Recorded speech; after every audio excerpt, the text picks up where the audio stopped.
Phenomenal woman! Phenomenal woman! I am!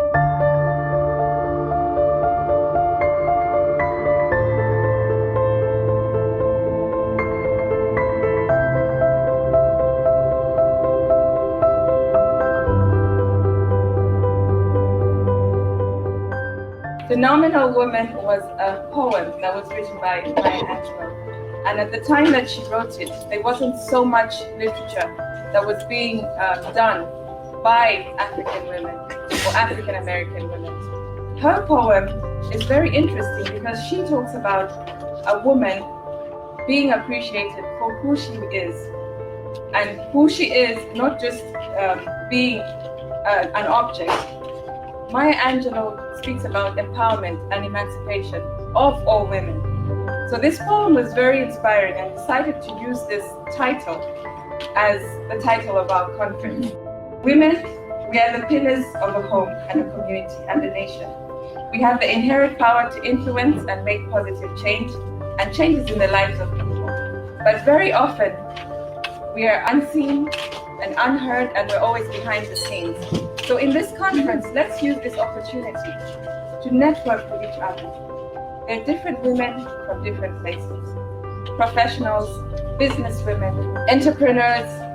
We want to have a place where we can sit down, discuss, sponsor each other, lift each other up, discuss our unique challenges, and also share with each other the achievements that we have made in our own distinct lives.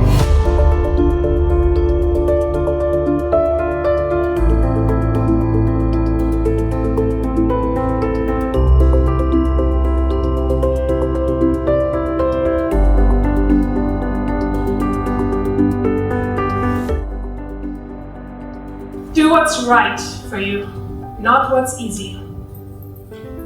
So when I was preparing for the Welter Rite, not only the ride itself was tough, but actually the preparation. I had to do everything by myself. I basically became a project manager for 10 different tasks. And I mentioned 80% of the people told me it's impossible to do. So fundraising was a very tough job. No one wanted to give me money because they thought I'm failing anyway. So why give me money? My project was in 50 different media outlets, in 10 different countries, and 5 different national TVs. Would I have ever imagined this at the beginning of this project? Never. Would this ever have happened if I listened to those 80% of the people who said it was impossible? And why? Why is this possible? Because believing in yourself and your goals, being confident about what you want to achieve. When you know who you are, you can do it well. And a lot of what confidence comes from, that building of confidence, what Monica spoke about earlier, it comes from knowing who you are. And when you don't know who you are, you fall victim to what everybody else thinks of you. You can't do this. You're not able, you're not capable, you don't have the credentials. But if you know who you are, that changes the trajectory of your life. And when I think of my journey, what stands out to me is that along the way, there were always people at certain points who believed in me, who saw something in me, and either tapped my shoulder, gave me opportunities, gave me advice, mentored me. And so when I think of the journey, that's the thing that sticks out to me, that there were always people supporting me or believing in me. And so what I do now, having been in this industry for about 12 years, I'm constantly looking for young women, young men as well, who maybe don't see something in themselves that I see, and I try to help them move along or give them opportunities.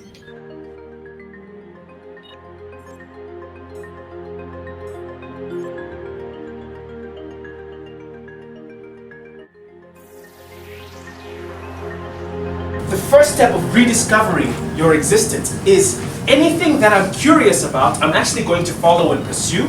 And if I'm still curious about it, I'll continue. If I'm not, I have permission to say, okay, I tried it at least. After that, I align my action with my existence, right? Which means, for our argument's sake, I'm curious in 10 things. I narrow it down to 5 things. I now make sure that I have action steps to those 5 things. Our organization seeks to have this intergenerational discussion from the women at the high level to the middle level and those emerging leaders, supporting each other to reach the top, but supporting each other to also support those who are not as privileged as we are. We do have these global conferences around the world. We've done about 5 in different countries, getting together women from underserved communities just to have that networking space.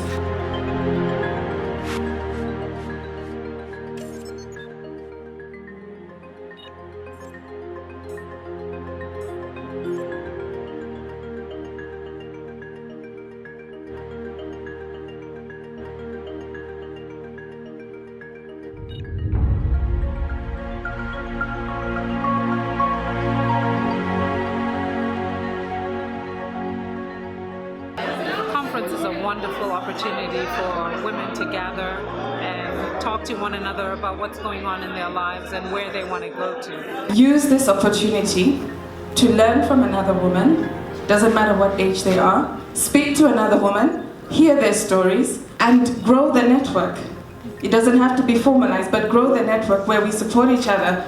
It doesn't matter whether you're black, white, Asian, but the thing is that we have a sisterhood as women, and we face unique challenges. We go through issues, we give birth, we have children, we have challenges of moving up in our careers, but share with each other how you did it and what support networks you had so that we can grow as women and grow in leadership and have a seat at the table.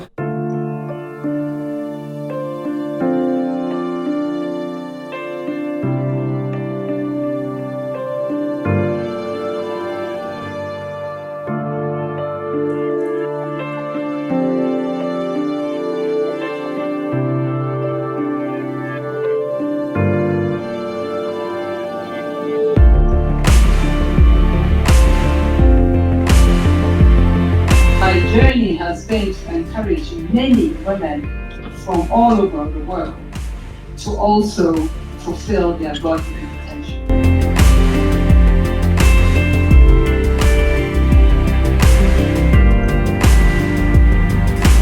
Lives no longer belong to us alone. They belong to those who need us desperately. Our lives, your life, my life, no longer belong to us alone. They belong to those who need us desperately. The world is desperate for the gift of who you are. And it's the gift of who you are that the world needs more than anything else.